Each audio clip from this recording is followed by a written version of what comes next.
Computer ও spoken প্রশিক্ষণের নামে কোটি কোটি টাকা হাতিয়ে নিচ্ছে মিডস আইটি ডেভেলপমেন্ট নামের একটি অবৈধ মাল্টিলেভেল মার্কেটিং প্রতিষ্ঠান। কাগজে কলমে ভুরি ভুরি সুযোগ সুবিধার কথা লেখা থাকলেও তার কিছুই নেই সেখানে। প্রতিষ্ঠানটি কোমলমতি স্কুল কলেজের শিক্ষার্থীদের পরিণত করছে পেশাদার দালালে। এই শিক্ষা কার্যক্রমকে অবৈধ উল্লেখ করে ব্যবস্থা নেওয়ার কথা জানিয়েছেন শিক্ষামন্ত্রী। মিরাজ মিজুর রিপোর্ট।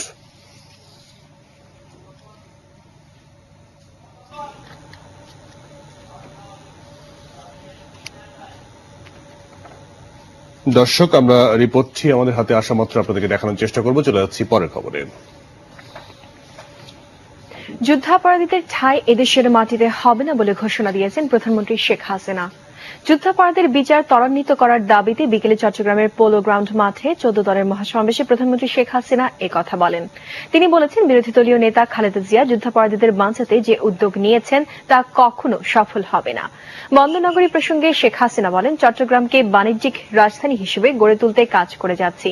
চট্টগ্রামের উন্নয়নের লক্ষ্যে সকালে চট্টগ্রামে পৌঁছে চট্টগ্রামের প্রথম ফ্লাইওভার, নারীদের জন্য একটি ডরমিটরি, এলজিইডির নতুন ভবন ও 3টি বিদ্যুৎ কেন্দ্রের উদ্বোধন ও ভিত্তিপ্রস্তর স্থাপন করেন প্রধানমন্ত্রী।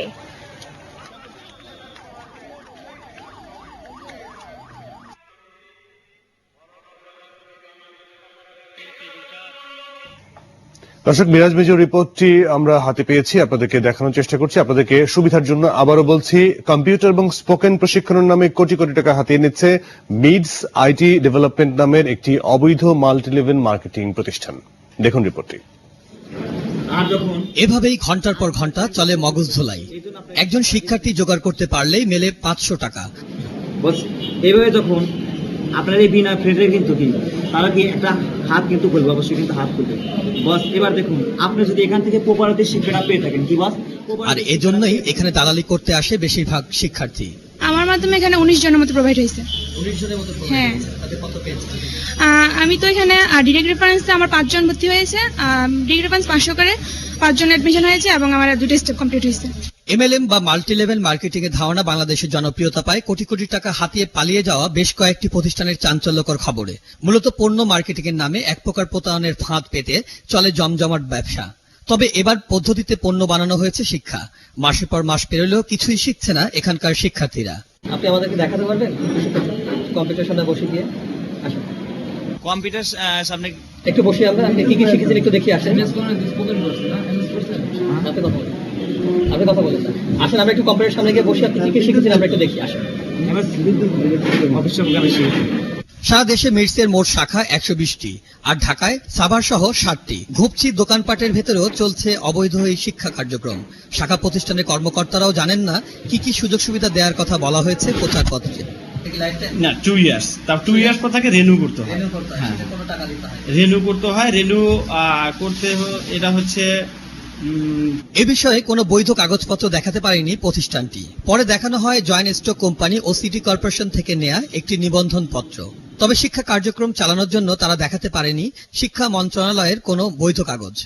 প্রতিষ্ঠানটি সম্পর্কে জয়েন্ট স্টক কোম্পানিজ অ্যান্ড ফার্মের সহকারী রেজিস্ট্রার জানালেন, মিডসের রেজিস্ট্রেশন অনুযায়ী তাদের কার্যক্রম সম্পূর্ণ অবৈধ।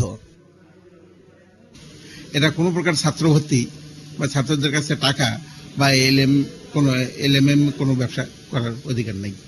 বিষয়টি শিক্ষামন্ত্রীর নজরে আনলে তিনি জানান, শিক্ষা মন্ত্রণালয়ের অনুমোদন ছাড়া এ ধরনের শিক্ষা কার্যক্রম সম্পূর্ণ অবৈধ। আমাদের এখানে বহু ধরনের প্রতিষ্ঠান তারা ব্যবসার উদ্দেশ্যে শিক্ষাকে ব্যবহার করে নানাভাবে কাজ চালিয়ে যাচ্ছে। আমরা আগে থেকে এই ধরনের কোনো তথ্য পাই নাই, যার ফলে আমাদেরকে নতুন করে এগুলো খুঁজতে হচ্ছে। আমরা সেই চেষ্টা করছি যাতে এদেরকে আমরা চিহ্নিত করতে পারি, যারা অর্থ কামানোর জন্য এই শিক্ষার নাম ব্যবহার করে এইরকম একটা বিভিন্ন প্রতিষ্ঠান খুলে বসে আছে। এগুলো শিক্ষা পরিচালনা করবার কোনো অধিকার তাদের নাই, কারণ সেই ধরনের অনুমোদন তাদের নাই। অনুমোদন। মিরাজ মিজু, 21 টেলিভিশন, ঢাকা। বিরোধী দলীয় নেতা ও বিএনপি চেয়ারপারসন বেগম